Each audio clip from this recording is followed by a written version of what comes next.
Uso pa ba ang mga larong Pinoy o minsan tinatawag nating mga tradisyonal na laro?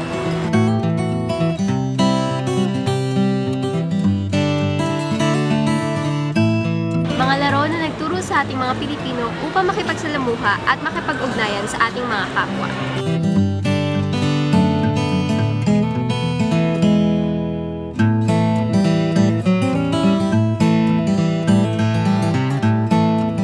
Sa panahon ng modernisasyon at mga teknolohiya, ito ba ay naaalala pa o nakalimutan?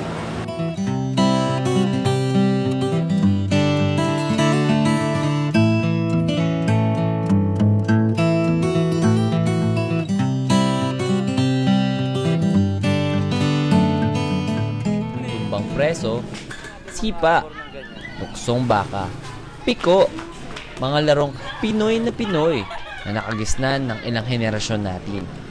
Uso pa ba ang mga ito ngayon? Alam pa ba ng mga bata ang mga tradisyonal na laro na nagtuturo ng diskarte at teamwork?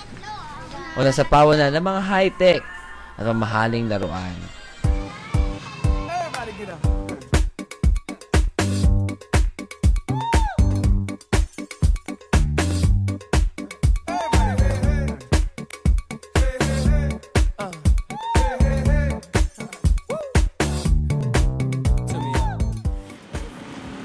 Si Jennifer, 9 na taong gulang, isa sa mga batang nakatira sa Tayuman ng siyudad ng Maynila, ay patuloy na nakipaglaro at nililibang ang kanyang sarili sa pamamagitan ng paglalaro sa labas. Ang playground ang nagsisilbing lugar kung saan sila ay nagkikita-kita ng kanyang mga kaibigan. Dito nagsisimula ang lahat para sa mga batang ito. Paano kayo usually nagkikita ng mga kaibigan mo dito? Pag wala pong pasok, tapos naglalaro kami pag kailan namin gusto. Paano kayo nagkikita? Nagkakamo na sila. Hindi yung lahat kayo nandito na mga ganun. Minsan ba nagkikita na lang kayo dito?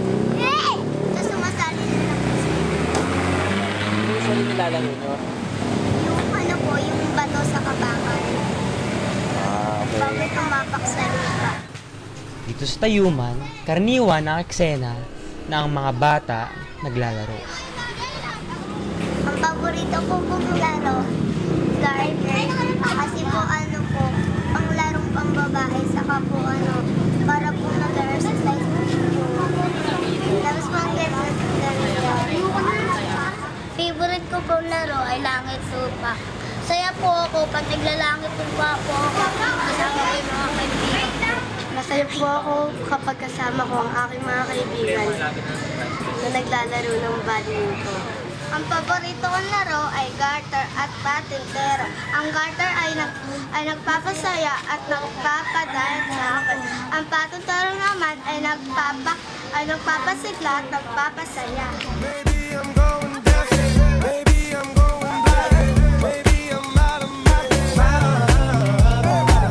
Mas gusto ko po sa may labas kasi mahangin at kasama ang mga kaibigan ko naglalaro. Mapatirik man ang araw o hindi, ang mga batang ito ay hahanap ng masisilungan para may pagpatuloy pa din ang paglalaro. Para sa kanila, pag nasimulan na ang tinatawag na maibataya at pagpipilian, hindi na sila mapipigilan. Dito sa napiling waiting shed, sa tabi ng isang school, sila naman ay maglalaro ng luksong baka. You will be playing outside. Yung katawan mo magiging malusog. Tsaka yung ma-exercise mo buong katawan mo. Yun namang pakikipaglaro sa labas, syempre, madedevelop sa'yo yung skills, no? Social skills, adaptive skills, no? Na ibig sabihin sa social skills, mararanasan mong manalo o matalo sa isang laro. Pag nanalo ka, syempre, it will bring happiness, no? Tsaka it will bring happiness and joy into your life. Ngayon, kapag natalo ka naman, matututunan mo na ang buhay hindi lang puros panalo, meron ding pagkatalo. Pag natanggap mo yung pagkatalo, ibig sabihin, hindi yun yung Hindi yun yung pagdami ng mga weaknesses mo eh. Magiging strong point mo yun eh. Kasi the moment you accept that life is not, it's not a bed of roses, no? So, ibig sabihin, kapag naranasan mo matalo at natanggap mo ito, magiging mas magiging malawak yung kaisipan mo tungkol sa buhay. Para sa mga batang ito, ang paglalaro ay mainam na pamamaraan upang sila ay makapagkita at ito rin ang nakakapagbigay kasiyahan sa kanilang araw. Dito din nabubuo ang kanilang relasyon bilang magkakaibigan. Ang larong Pinoy ay isang napakagandang kulturang dapat natin panatili sa ngayon pagkat ito ay nakapaghubog ng tinatawag natin social skills ang bata. Ang paglalaro sa labas ay isang form ng team building, it can be a camaraderie, pagbubuo ng proseso ng social skills ng bata. From teamwork, sa pagbuo ng iyong communication skills, sa pagkakasaluhan ng ibang laro sa bata, madidevelop dito ang sportsmanship niya. Habang naglalaro siya ng mga larong Pinoy, hindi patay, pero siguro nagpapahinga lang, sabi ng nabasa ko, baka mag-evolve lang ito ng isang makabagong laro na naman. Pero hindi ito mamamatay hanggang may mga batang naglalaro nito at patuloy itong ilalaro. Lalo na ang mga bata sa probinsya, hindi katulad ng bata dito sa Metro Manila. Siguro limited din ang space na pwede na paglaruan. Pero ang dami ko pang nakikita ng mga bata na naglalaro dyan kahit sa kanila. Sa ngayon, medyo yung konsepto natin ng paggamit ng space, yung anthropology of space, yung konsepto ng spasyo, pagkat ang yung sentro ng tao ay nandito na talaga sa big city. Yung congestion, yung migration papunta sa big city. So, napakalaking epekto nito sa social skills ng bata later on. Kung halimbawa nakatira ka sa isang condominium, wala kang espasyo na pwede kang paglaruan eh. Although may mga clubhouse, pero hindi ito katulad ng mga bahay sa probinsya na malalaking espasyo talaga na pwede kang makikipit mga kapitbahay. Pero napakaganda pala ng epekto nito pag nakakapag-develop ito ng social skills natin in the process of socialization sa pagbuo ng ating personality bilang isang tao. Ngayon naming napatunayan na sa parteng tayuman ng Maynila ay hindi pa rin natatabunan ng teknolohiya ang mga larong Pinoy. Dumako naman tayo sa isang parte ng lungsod ng Quezon. Dito sa may Children's House of Hope sa lungsod ng Quezon, isang bahay bata para sa mga bingi, ay makakatagpo tayo ng mga kabataan na sa kabila ng kapansanan ay hindi magpapatalo sa paglalaro ng larong Pinoy. Sa pagsimula po nila ng araw nila ng may paglalaro, paano po ito nagsisimula? Usually, dumadating sila dito in groups. So, in groups, dito na rin sila nakikita-kita. So, from different groups, so, dito na sila nakikita, dito na sila nag-uusap-usap. So, after nun, doon na kami magde-decide anong klaseng laro ang lalaroin nila. But mostly dito, lalo na mga lalaki, pag nakapag-usap na sila, nakapagtsikahan na sila, meron tayong basketball court doon. So, basketball talaga yung nilalaro nila.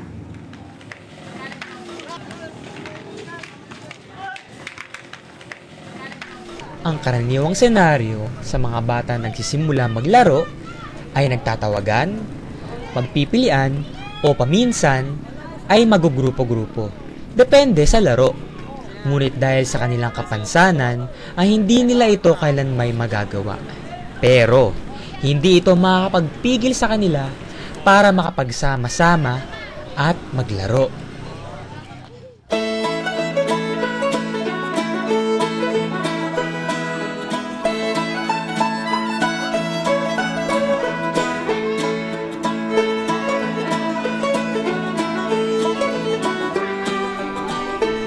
Sa 20 bata na aming nakasama noong araw na ito, halos 13 lamang ang marunong gumawa na bangkang papel gamit ng isang koponban.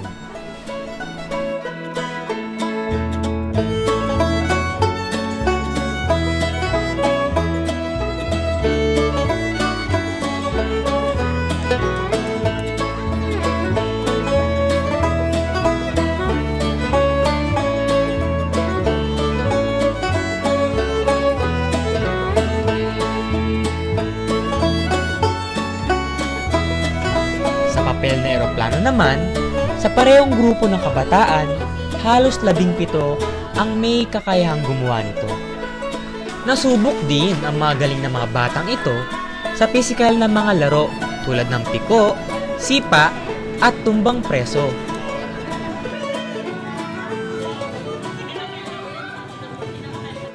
Sa panahon ngayon na tinatawag nating modernization, anuman ang estado sa buhay ay laganap at accessible ang mga bagay na ibinibigay sa atin ng teknolohiya.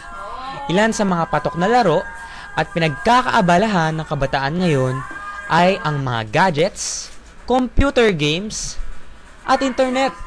Dito rin nakakatagpo ang ilang mga kabataan ng ibang uri ng laro. May advantages siya sa mga kabataan and meron din siya mga disadvantages. Ang advantages niya is yun, napapadali yung buhay ng ibang tao. Sa mga kabataan naman, may opportunity din sila para magamit yung mga technology. Pero ang disadvantages nito is nalalayo sila sa social exposure. Halimbawa, hindi sila, kung masyado sila matututok sa technology, yung social interaction, mababawasan. So, dun yung magkakaroon sila sa technology, magkakaroon sila ng mga sabihin natin virtual friends, yung mga friends na hindi nakikita. Ayon kay Arlene Opiña, guro at isang magulang sa lungsod ng Quezon, ang teknolohiya daw ay sagabal para sa mga bata sa panahon ngayon. Nakakatulong sa mga assignment lang siguro, pero sa paglalaro, sa mga hindi siya ganun kabuti para sa kanila. Kagaya niya, pag nasa loob lang kasi ng bahay, nawawalan siya ng mga kaibigan sa labas Kasi yung mga gadget, nandyan lang yan. Tutok lang siya dyan. Ayaw na niyang lumabas ng bahay dahil dun sa mga gadget na yan. Aliw siya dun Mas gusto niya yung nandoon lang sa loob ng bahay kaysa lumabas. Wala siyang mga kaibigan sa labas. Kasi kung sa PisoNet na sinasabi, o sa mga technology natin ngayon, sa modern, kasi pag nandyan lang, hindi pinagpapawisan yung mga bata. Nandyan lang nakaupo, nakaharap lang, tutok. So, walang hindi kumikilos yung mga katawan lang niya. Hindi kagaya ng larong Pinoy o yung dating mga laro, lahat yun, nagiging palakaibigan, natutong makisalamuha sa ibang mga bata. Natututo siyang makipag-communicate, natututo siyang, alam mo yung, halimbawa, ito yung laro, magkakaroon man ng away, pero nandoon yung pag-aayos, sila-sila lang. Hindi kagaya nung nandyan lang, yung gadget lang. Hindi nila alam ayusin kung magkakaroon man ng problema. Tutok lang sila doon, parang sinasarili nila yung So, maganda yung dati kasi nga, nag-exercise, andun yung takbo, andun yung lahat physical, mental, nagagamit pag larong Pinoy. Sa kabila ng mga ito, ang mga tradisyonal na laro na naipasa mula sa naunang henerasyon ay natatabunan ba at napalitan na ng mas modernong paglalaro? Ang disadvantage naman ng paglalaro sa labas yung hindi masyado, kung hindi napapansin ng magulang, no? Halimbawa, lumayo ng konti, yung worry ng parents na nasa na kaya yung anak ko, ganyan. Pero kung halimbawa tanaw lang sa labas, okay lang. Pero kung ngayon lalaruin itong mga laro sa labas, no, yung mga outdoor games, medyo mas mahirap. Bakit? Una-una wala tayong lugar. No? Surrounded tayo ng masasakyan. Paglabas mo, delikado, masagasaan yung bata. No? Tapos wala ng space. Lahat ginawa ng building, yung subdivision. Wala ka na makikita ang lugar ngayon, mga bukid-bukid. No? Diyan kasi masarap maglaro, yung mga lupa. Wala ng lupa nga, semento na lahat. So ito kasi hindi naman pinag-usapan yung ngayon at yung nakaraan, di ba? So yung mga mabubuti na idudulot lang. So ang tingin ko lang dun sa hindi masyadong magandang maidudulot kung sa labas mo paglalaro yung bata, yung safety naman, no? Maaari sila maaksidente, masagasaan ng sasakyan, mapaaway, no? Dahil doon naman sa mga drugs, no? Diba? Paglaruin mo yung bata. Yung ibang bata kasi naglalaro sa labas, ang nangyayari? May tumatarget na rapist, for example, dinudukot yung mga bata. Yun naman, for safety reasons, no? Kaya ka na kung maglalaro sa labas, bantay ng magulang. Tulad ni Joanna, isa ang anak niya sa hindi natuto ng larong piko. Puro sa computer lang alam nila, hindi na sa ano, wala na silang panahon na mag-aaral sa computer. Pero yung patitero, hindi rin nila alam ang patitero, mga laro ng mga kabataan ko, ngayong matatanda na. Yung bata ko, saka luksun-lupit, mga piko, mga tubang preso, saka yung luksong baka, luksong tinik, Chinese garter, lahat yan po, nilalaro namin. Bagamat ang mga larong ito ay nauso, dahil sa paglipas ng panahon, hindi pa din nakakalimot ang mga bata sa mga tradisyonal, masusing pakikipag-interaktibo at pakikisalamuha sa pamamagitan ng laro. Hindi patay, pero siguro nagpapahinga lang, sabi ng nabasa ko, baka mag-evolve lang ito ng isang makabagong laro na naman. Pero hindi ito mamamatay hanggang may mga batang naglalaro nito at patuloy itong ilalaro. Lalo na ang mga bata sa probinsya, hindi katulad ng bata dito sa Metro Manila. Siguro limited na ng space na pwede na paglaruan. Pero ang dami ko pang nakikita ng mga bata na naglalaro dyan kahit sa kami. Sa isang bata, di niya naiisip na isang laro ay nalalaos o nakakalimutan. Ito rin ay matatawag nating consciousness of the then and now. Para sa isang bata, naglalaro siya mapa-modern o mapa-tradisyonal sa simpleng kadahilanan na ito'y masayang gawin at nagbibigay kasiyahan ito sa iba. Marahil sa pag-iisip ng mga matatanda na threat ang makabagong laro dahil na ikukumpara nila ito sa noon at ngayon. Palagay ko hindi siya lang kung bigyan lang sila ng awareness. Turuan sila, ano ba yung larong Pinoy? Hindi siya lang. So, not unless gumawa ka ng paraan. Magbigay talaga ng awareness. Ituro ano yung larong Pinoy, ano yung mga laro ng unang panahon. Kasi nakakalimutan. Importante na maituro at maipasa ang mga larong Pilipino sa sumusunod na henerasyon. Ito ang pinakamainam at mabuting paraan na mapanatili ang kultura na nakapaloob dito, sapagkat ang larong mga ito ay nagpapakilala at sumasalamin sa mayamang kultura at pamumuhay bilang isang Pilipino. I would say so. Especially Pinoy. Dapat alam niya yon. If somebody asks him, uy, ano yung mga kakaibang mga laro dito sa country mo, dapat alam niyo.